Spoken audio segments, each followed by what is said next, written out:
Для той грязной власти еще в те нелегкие года были очень опасны его правдивые слова.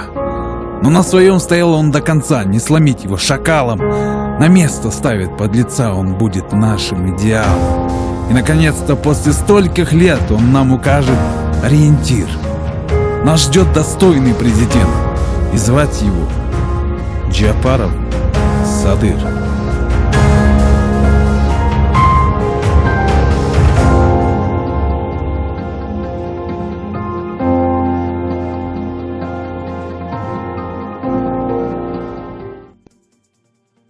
Саламатсыздар, бизден Чалкан медиа каналын көрөрмандары, биздин каналга жазылып, акыркы жаңылыктарды уңуңуздар. Өмүрбек Субаналиев генерал 16 президентке талапкер Садыр Жапаровтан башкасы Раим Атраимов менен Камчы Көлбаевдин атын ачык атоодон коркуп жатышат. Бизде кылымдын кылмышы деп атууга татыктуу эки кылмыш бар эле. Биринчиси Кримтөбөл Айзба Тукаевди коррупциялык жол менен түрмөдөн бошотуп жиберүү. Экинчиси Райымбек Матраимовдун коррупциялык кылмыштары Кыргызстанды дүйнөгө күлкү кылды. Бул кылмыштарды жасагандар жазаланууга тиешеле. Айзба Тукаев боюнча жалгыз эле Атамбаев эмес, ага чыккан бардык чиновниктер тергөө менен кызматташканына карабай узак мөөнөттөргө түрмөгө камалышы керек деп билдирди Кыргызстандын коопсуздук кеңешинин катчысынын экс орун басары генерал Өмүрбек Субаналиев эмнеге телебөрүсүнө катышып жатып. Азыр жаңы бийлик Раим Атраимовду кармап бир эле эпизод боюнча 2 миллиард сом төлөтүп алды жана мыйзамдагы ууру Камчы Көлбаевди Коля киргизди, камакка алды. Ал азыр абакта отурат. Буга чейинки президенттер Алмазбек Атамбаев менен Сооронбай Жээнбеков муну жасай алышкан эмес. Ал эми Садыр Жапаров 20 күн эле президент милдетин аткаруучу болуп иштеп муну жасады. Азыр президентке талапкер болуп кетти. Эгер президент болуп шайланып келсе, ал коррупция каршы күрөштү ишке ашырат деп ойлойм. Ал эми калган 16 президентке талапкер коррупция менен уюшкан кылмыштуулукка каршы күрөшмөк тургай азыр агитация учурунда эл алдында Матраимов менен Коля Киргиз Камчы Көлбаевдин атын ачык атоодон коркушат. Анткени алар менен табакташ болуп калышкан. Анан кантип коррупция жана уюшкан кылмыштуулукка каршы күрөшүшөт. Ошол эле Абдел Сегизбаев, Каныбек Иманалиевдер да ооз ача алышпайт, деди генерал Субаналиев.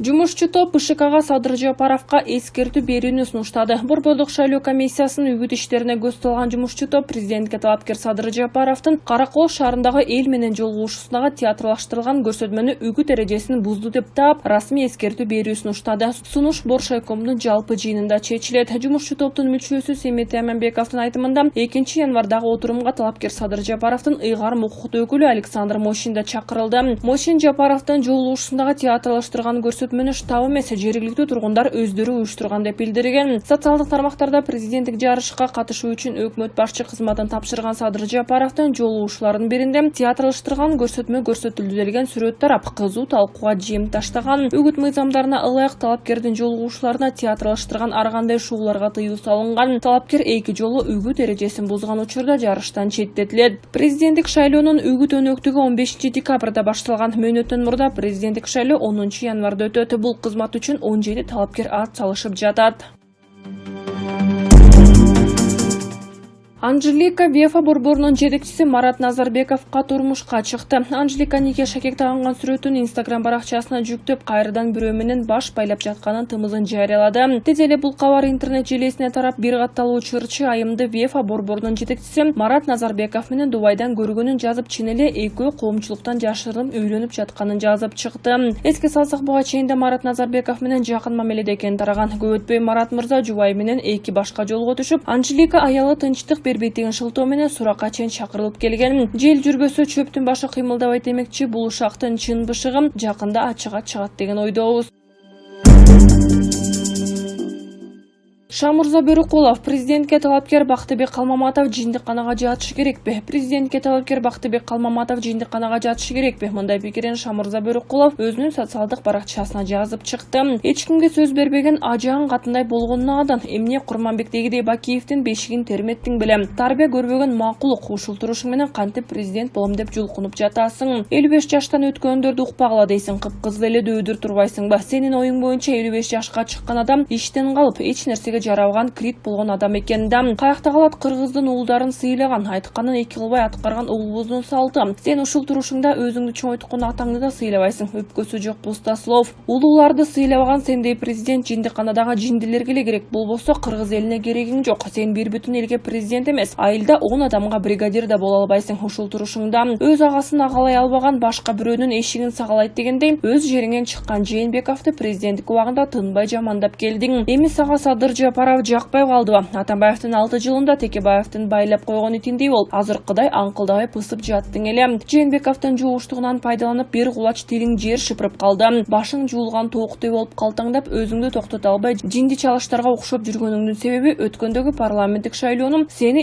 эч бир партия кабыл албай коюшту. Атүгүл илгери сага интригадан сабак берип чоңойткон Текебаевдин да эшигин жаап салды. Сени пошол деди. Сен адегенде Бакиевдей такшалган, дасыккан, тажрыйбага ээ болгон, мамлекетти 5 жылда өнүктүргөн, 500 миллион доллар карызды азайткан президент болуп алчу. Бакиев ошол сен айткың келбей жашырган Атамбаев, Текебаев, Отунбаевалардын курмандыгы болду. Эгер эле сен Максимдей башың иштегенде, интеллектуалың жогору, илим билимдүү болуп калсаң, алигиче кыргыздарды тебелеп кетмек экенсиң. Колуңан эшектин тушоосун чечиш келбей жатып, үлөлү катындардай ажылдайсың. Максим азыр болгондо азыркыдай карызга батып, ушинтип ит тытыш болбой качан эле завод, фабрикалар курулуп, карыздан кутулуп, тескерисинче кошуналарды карыз кылып, мигранттын баары келип бүтмөк, жумушчу орундары түзүлүп, айлык акылар асманга чыкмак. Эгер Бакиев азырга чейин иштеп турса, сен эми Сегизбаев экөөң Атамбаев, Отунбаев, Текебаевдин тотугушуна айланып калдыңарбы? Ошолордун сөзүп сүйлөп жатасыңар. Эки сөздүн бири жаштар деп акылдайсың, жаштардын бири сенби? Эми кыргыз элине атасын да сыйлабаган, улууларды укпагыла деп улгайган адамдарды эрте күндө көргө тыккан сендей тарбиясыз көчөм президент жетпей жатты эле. Эмне сен 55-ке чыкпайсыңбы? Биз салбаттуу, сабырдуу, жөнөкөй, ысык суукту көргөн, сага окшоп бирөөнүн тотугушу болгон президентти шайлап алабыз. Ылайым эле ниетиң өзүңө шерик болуп, картайган кезиңде жаштардан сый, ызат урмат көрбөй кал. Башка сөз да жок сага, дейт Шамырза Бөрөкулов.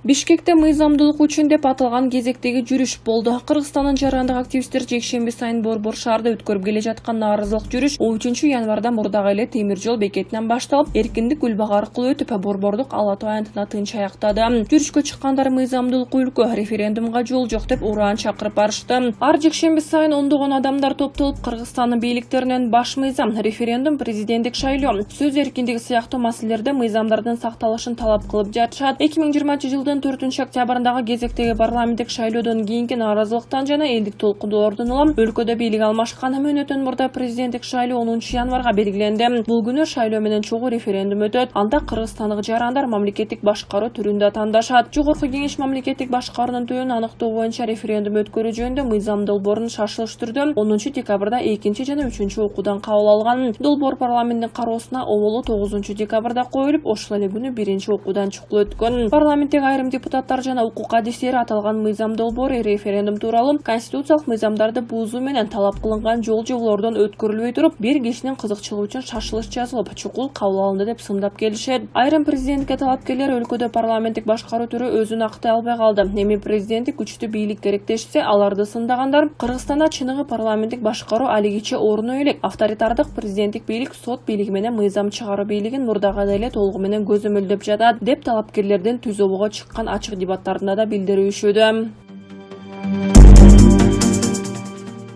Бишкек дүйнөдөгү абасы кир шаарлардын ичинен 1-орунга чыкты. Бүгүн 3 январда саат 16:20 көрсөткүчкө ылайык шаардын статусу кооптуу деп белгиленип, абанын сапатынын индекси 485ти түзгөн. Бишкек шаары дүйнө жүзүндөгү абасы кир шаарлардын рейтингинде 1-сапка чыкты. Бул тууралуу маалыматтар icar.com сайтына жарыяланды. Бүгүн 3 январ саат 16:20 көрсөткүчкө ылайык шаардын статусу кооптуу деп белгиленген. Абанын сапатынын индекси аталган сайттагы маалыматка ылайык 485ти түзгөн. Картада ошондой эле Борбордун ар кайсы аймактарында орточо IQ көрсөтүлгөн. Ал саат сайын жаңыланып турат. Бишкектен кийинки орунда Индиянын Дели, Пакистандын Лахор шаарлары жайгашкан.